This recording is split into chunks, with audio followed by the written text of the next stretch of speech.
It was an ordinary evening as Queen Victoria sits inside her bedroom. Yet, she stares out of her windows, watching the sunset with a forlorn expression. She remembers the stillbirth of her baby only a few weeks ago. It was still fresh in her mind, as though it had happened just a few hours ago. Victoria thought back on how horrific it was to feel her daughter's body slowly grow cold within her arms. She had desperately hoped that the child's life would return and grow warm again. Yet, it did not happen. Victoria's hands trembled at the memory. She couldn't forget it. She shuts her eyes, desperately trying to erase the heinous scene from her mind's eye. Yet it was to no avail. Tears slid down her cheek as she wondered, why has God allowed such a thing to happen? What was my sin? What was my treachery? Suddenly, the sound of the bedroom door opening pulls her attention. Her husband walks in, staring at her gently as he approaches. She turns away, unable to hold his gaze. "Victoria, my dear," he coos. "I understand you're still in mourning, but don't fret any longer. We shall head into town on the morrow and adopt a child. Perhaps this will put your heart at ease." With sullen, tear-filled eyes, she blurts out, "But Harold, my darling, surely you must want a child who carries your blood. For years I've been unable to give that to you, so please go and have a consort. I'm sorry that I failed you. Once again." "No, you haven't failed me. You tried your very best." "I did. This is why you should get a concubine." "Enough of this dribble about a consort, my love. Don't speak so carelessly. I shall never give my body to another. The only woman I shall ever bed will be you. I am yours and you are mine. We made a vow unto God when we married, remember? But what about the future heir to the throne? Blood doesn't matter to me. As long as they're a child we can love. I don't care." Victoria tried to withhold her tears, but the wave of emotions was far too powerful. She broke down and wept bitter tears.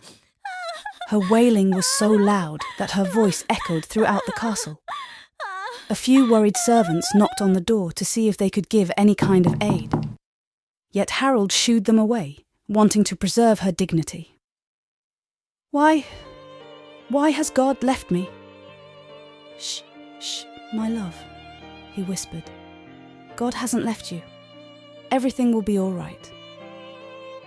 Harold was by her side throughout her episode of distraught and soothed her gently until she finally fell asleep. The next day swiftly came. The town was bustling with noise and excitement as people went on about their day. A young girl named Esther watched the scene behind a window on the second floor of a large orphanage building. She loved to watch people. It was because this was the only fun she was ever allowed to enjoy behind these walls. Esther's parents both died when she was 5 years old due to fever. Her uncle Roderick, on her father's side, was supposed to take her in the case of this sort of event. Roderick was a fox of a man. He took her in, but only for a few weeks, feigning that she was too difficult to handle and other such lies. The reports were documented, and Esther was taken away. He did this to keep his brother's will money, while also not needing to keep the girl due to uncontrollable circumstances. It's been 5 years since that happened. Pouting, Esther prays to God and asks, "When will it be my turn, God? It's always someone else's turn." Suddenly, a fancy carriage pulls up. A man steps out, and then his wife. They appear to be adorned in the finest attire. They must be royalty. The man senses eyes on him and looks up at the building. He spots Esther and stares. Esther's eyes widened and she turned away from the man. Did he see me? She wondered. Then she heard the sound of her name being called. Fear gripped her heart. She dreaded being called by the old grouchy man. His name was Bill, and he was the head of the orphanage. She quickly ran down the stairs and made it in front of him.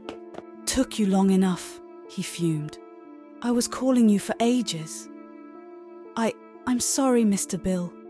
I was looking outside and..." "Shut up. I don't care for your excuses. Now, there are some very important folks coming here to adopt. I don't want you around to embarrass me. Now take the cleaning supplies and clean the whole upstairs. You stay there and don't you dare come down unless I tell you to." "I don't mean to be disrespectful, but how come you always tell me to clean when people come looking to adopt? How will I be adopted if the adults don't see me?" "You Jezebel loudmouth. If you talk back to me again, it'll be my hand against your face. You hear me?" "Yes, sir. I'm sorry," he scoffed. "You want these adults to see you so bad, but just look at you. Who would want you? Not even your own family members wanted to keep you after your parents died. You've been here longer than any of the other kids, and it's for a reason. You're a curse. Now do as I've instructed." His voice was stern. "Yes, Mr. Bill." Esther relented. It wasn't worth it to argue with him further. A rapping on the door was heard. Bill answered it with a bright smile and invited the king and queen inside. He acted as their friendly tour guide and showed them around the orphanage.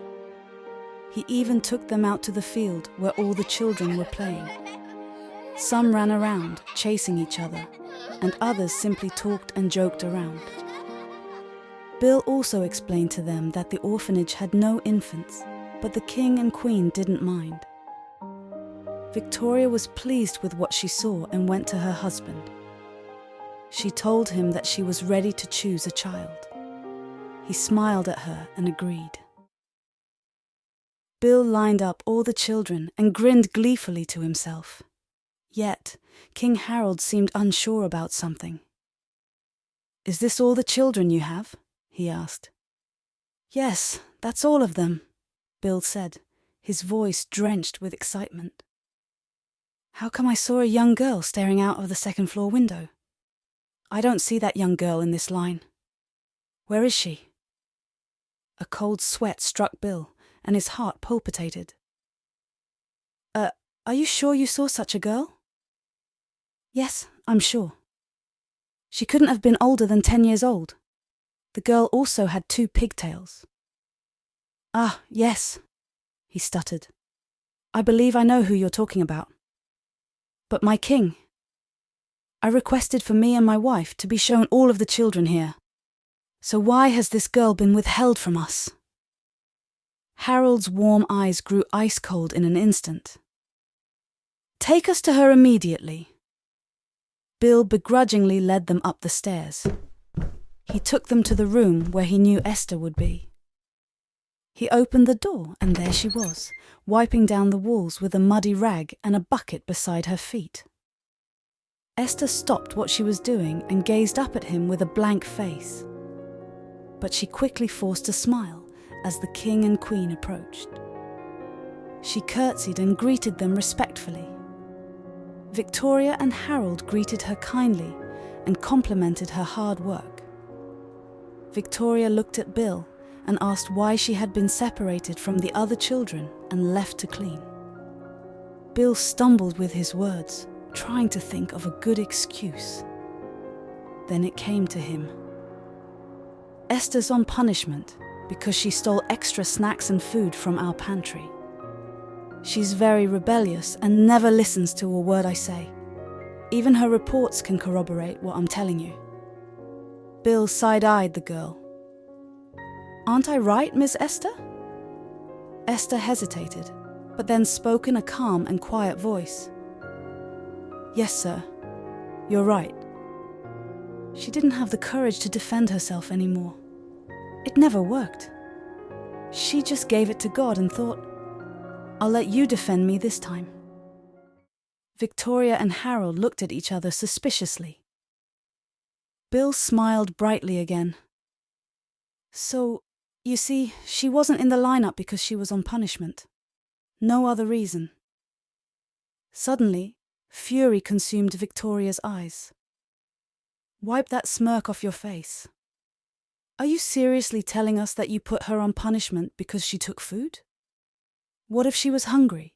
She asked. Are you treating all the children equally? Does this happen regularly? And what about meals? What would drive a young, innocent-looking girl to steal food if she were not hungry? Just look at her. She's nothing but skin and bones. Harold furrowed his brows at the old man. Because of this, we shall order this orphanage to be investigated with the utmost precision. Bill had no rebuttal to their fierce words. He drooped his head, ashamed and embarrassed. Victoria looked at her husband and said, "I've made up my mind about who to adopt." She told him, and he agreed without any hesitation. There was a celebratory commotion outside the orphanage. Horses neighing and people cheering.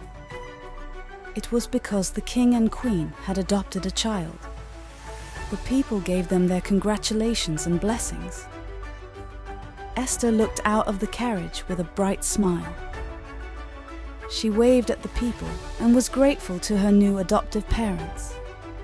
She laughed to herself and prayed in her heart. "Thank you, God, my Father, for seeing me and hearing my small prayer. You have turned my sorrows into joyous laughter and my woes into hopefulness.